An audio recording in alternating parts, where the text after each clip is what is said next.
Hello दोस्तों। हाँ मेरे प्यारे बच्चों, आज हम सभी लोग बेटा फिजिक्स सेकंड में जो कक्षा 12 की फिजिक्स सेकंड है उसमें से एक चैप्टर है प्रकाश वैद्युत प्रभाव। ठीक, इस चैप्टर में से कुछ इम्पोर्टेंट टॉपिक के विषय में बात करेंगे। ठीक, तो लिख लेते हैं। चैप्टर हमने लिख लिया। चैप्टर का जो नाम है वो ये है, प्रकाश वैद्युत प्रभाव। ठीक, प्रकाश वैद्युत प्रभाव क्या होता है, इस पर आज हम लोग चर्चा करेंगे। ठीक, प्रकाश वैद्युत प्रभाव चैप्टर में जैसा कि हम लोग पहले से पढ़ करके आते हैं, हाइगेंस की द्वितीयक तरंगिकाओं का सिद्धांत एक चैप्टर है। हाइगेंस के तरंग सिद्धांत में बहुत सारी बातें पढ़ लेते हैं। हाइगेंस ने प्रकाश से संबंधित बहुत से तथ्यों पर निष्कर्ष भी निकाला, एक्सपेरिमेंट भी किए, व्याख्या की, लेकिन एक टॉपिक ऐसा था जिसकी हाइगेंस व्याख्या नहीं कर पाए थे। ठीक, तो देखिए प्रकाश वैद्युत प्रभाव वही टॉपिक था। तो ये चैप्टर एक अलग से ही रख दिया गया। इस चैप्टर का नाम जो है द्रव्य तरंगें तथा प्रकाश वैद्युत प्रभाव बता दिया जाता है। इसमें से एक वैज्ञानिक आए आइंस्टीन। ठीक, उन्होंने अपना एक समीकरण दिया था और इस समीकरण को जो है आइंस्टीन का प्रकाश वैद्युत समीकरण कहते हैं। तो बेटा हम लोग जो है ज़्यादा इधर उधर ना चलते हुए सीधे अपने टॉपिक की बात करते हैं। तो आज का हमारा जो टॉपिक रहेगा वो यही है, आइंस्टीन का प्रकाश वैद्युत समीकरण। आइंस्टीन का प्रकाश वैद्युत समीकरण। देखो, आइंस्टीन नाम के वैज्ञानिक थे। उन्होंने प्लांक क्वांटम सिद्धांत के आधार पर प्रकाश वैद्युत समीकरण की या प्रकाश वैद्युत प्रभाव की व्याख्या की।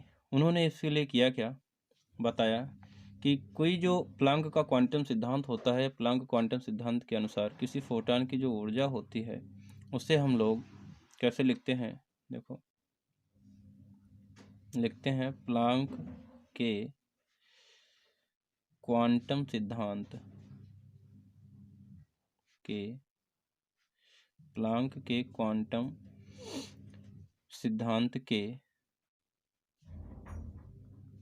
आधार पर, प्लांक के क्वांटम सिद्धांत के आधार पर क्या किया गया, E बराबर एच न्यू बता दिया गया। इसे बताया गया समीकरण 1। अब यह जो ऊर्जा होती है, यह ऊर्जा किसी भी फोटॉनों को, या आप यूं कह लीजिए कि जब यह ऊर्जा किसी धातु की सतह पर डाली जाती है तो यह ऊर्जा दो प्रकार से व्यय होती है। कितने प्रकार से, दो प्रकार से। पहला होता है कि प्रकाश इलेक्ट्रॉनों को धातु सतह से उत्सर्जित करने में। ठीक, फर्स्ट नंबर क्या है, लिख लीजिए, धातु सतह से प्रकाश इलेक्ट्रॉनों का उत्सर्जन करने में।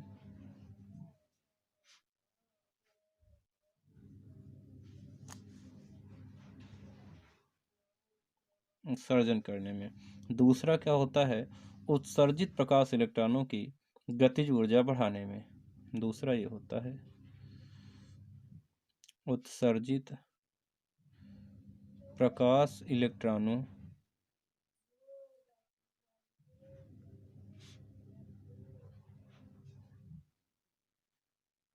की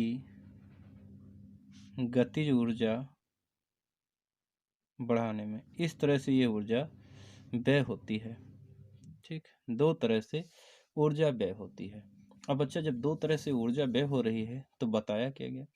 अब हम लोग अगर यहाँ से निकालें कुल ऊर्जा, ठीक, कुल ऊर्जा, ठीक, तो क्या बन जाएगा, यहाँ से इक्वेशन देखो, E बराबर, ठीक भाई, धातु सतह से इलेक्ट्रॉनों को उत्सर्जित करने में, यानी कि उसका कार्यफलन W लिख लेंगे।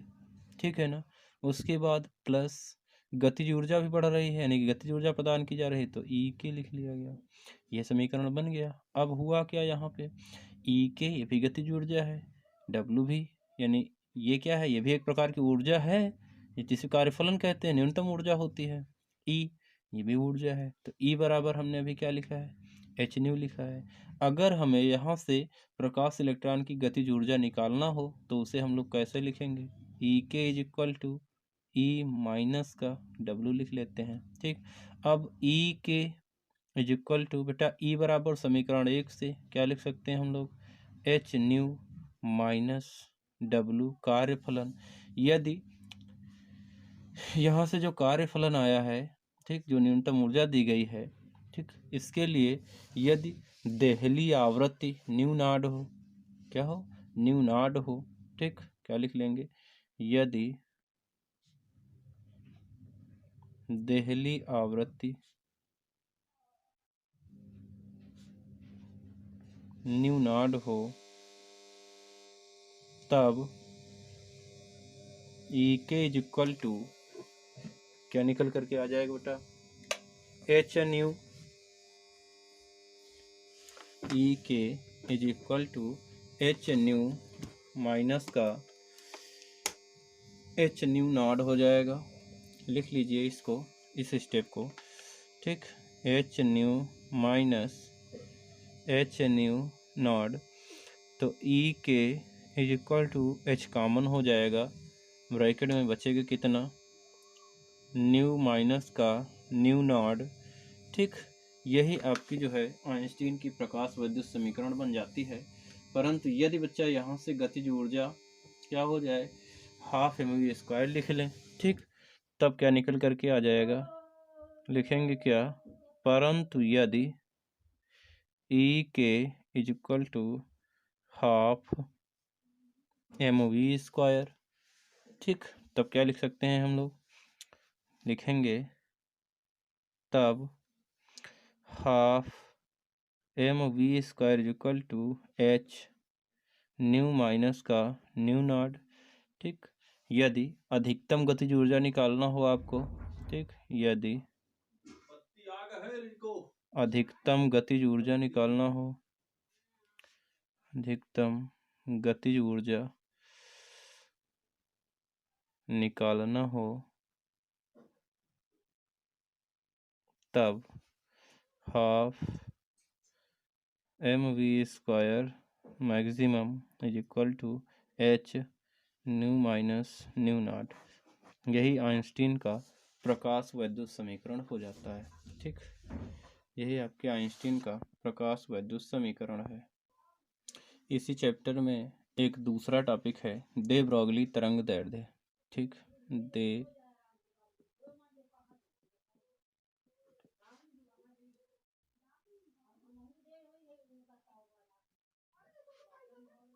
दे ब्रॉगली तरंग दैर्ध्य। ठीक, दे ब्रॉगली तरंग दैर्ध्य को समझेंगे हम लोग, बहुत ही आसान है। ठीक, और इम्पॉर्टेंट भी है। बहुत से न्यूमेरिकल भी इस चैप्टर से आपको पढ़ने के लिए मिलते हैं, ठीक है ना। और उसके साथ में ही ये पूछा भी जा सकता है आपकी बोर्ड परीक्षा में, ठीक है ना, ये इम्पॉर्टेंट है। चलिए, तो अब हम लोग जो है जब दे ब्रॉगली तरंग दैर्ध्य को पढ़ते हैं तो क्या निकल करके आ जाता है दे ब्रॉगली तरंग दैर्ध्य में संबंध। यहाँ से आपको प्लांक क्वांटम सिद्धांत के अनुसार बताया जाता है किसी फोटॉन की ऊर्जा E बराबर एच न्यू होता है, ठीक है ना। तो हम लोग यहाँ पे लिख लेते हैं वी नो दैट, हम जानते हैं कि किसी फोटॉन की ऊर्जा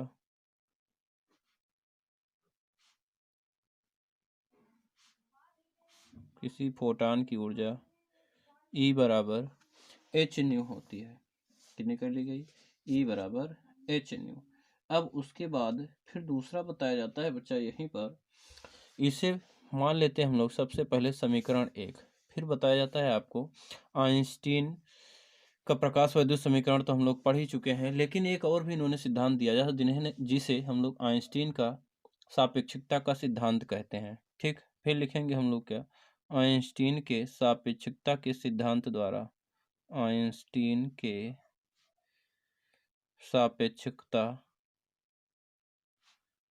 के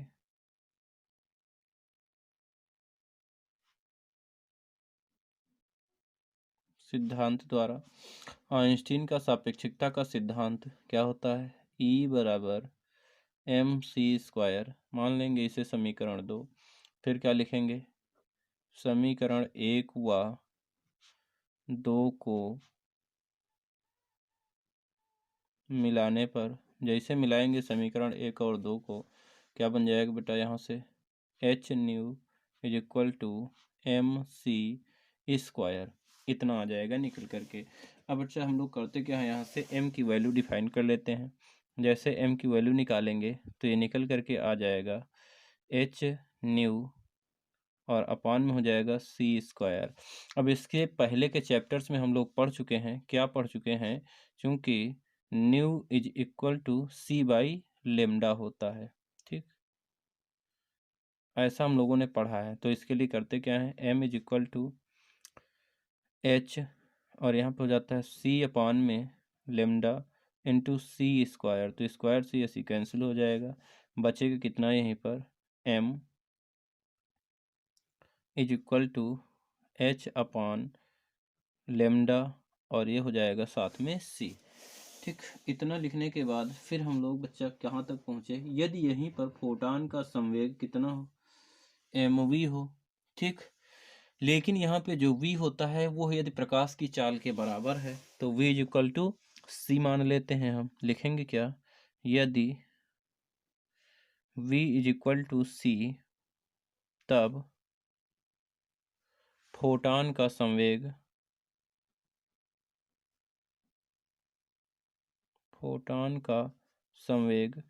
p is equal to mc, ऐसा लिख लेते हैं। अब यहाँ से हमें करना क्या है, p is equal to mc में हमें m का मान उठा करके रख देना है। तो लिखेंगे क्या, put the value of m, या ये लिख लीजिए m का मान रखने पर, जैसे बेटा m का मान रखेंगे तो देखिए यहाँ पे क्या मिलेगा हमको, m का मान रखने पर p is equal to H C upon में हो जाएगा लेमडा और ये c से c आपका कैंसिल आउट हो जाएगा। तो p is equal to h upon lambda, cross multiply करा लीजिए p के अपान में 1 मान करके, तो हो जाएगा lambda is equal to h upon p। ठीक, यही जो है वो दे ब्रॉगली तरंग दैर्ध्य निकल करके आ जाती है। इसी समीकरण को हम लोग दे ब्रॉगली तरंग दैर्ध्य कहते हैं, या दे ब्रॉगली तरंग दैर्ध्य के समीकरण से जानते हैं। ठीक है, या ये इसे मान लीजिए कि फोटॉन से संबद्ध दे ब्रॉगली तरंग दैर्ध्य है। ठीक,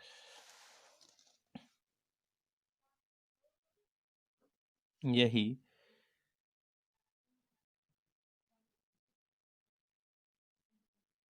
दे ब्रॉगली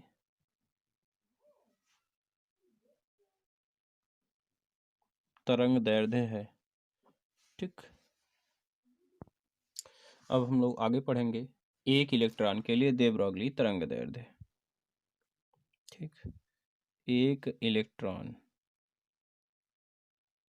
के लिए दे ब्रॉगली तरंग दैर्ध्य।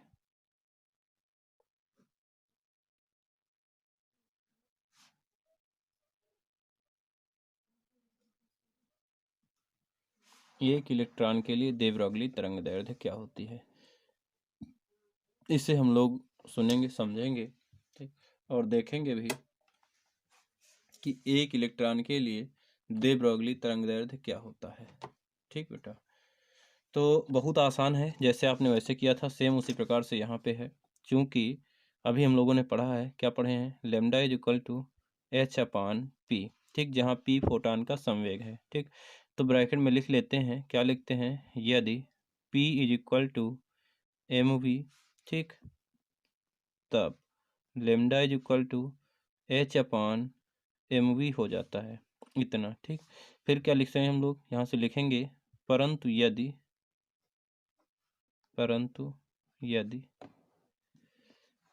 इलेक्ट्रॉन की गतिज ऊर्जा, परंतु यदि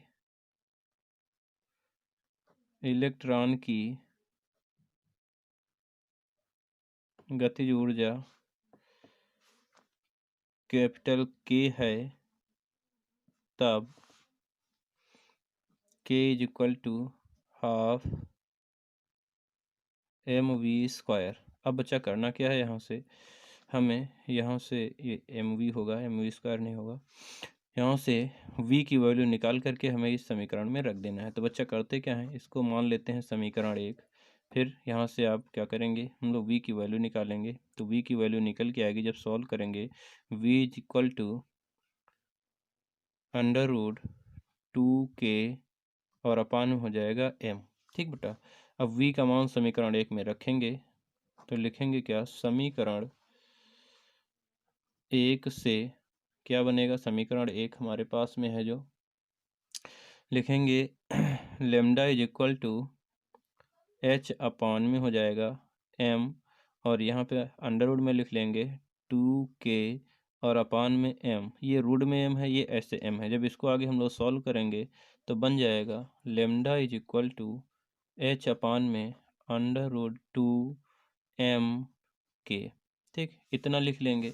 परंतु यदि आपका इलेक्ट्रॉन v वोल्ट के विभवांतर से त्वरित किया जाता है तब क्या लिखेंगे, तो इसके लिए लिखते हैं हम लोग बच्चा, परंतु यदि इलेक्ट्रॉन v वोल्ट के विभव से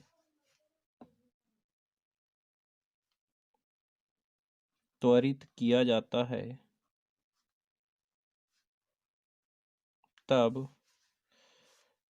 गतिज ऊर्जा या इलेक्ट्रॉन की गतिज ऊर्जा क्या हो जाएगी, यहाँ से हम लोग लिखेंगे इसी को,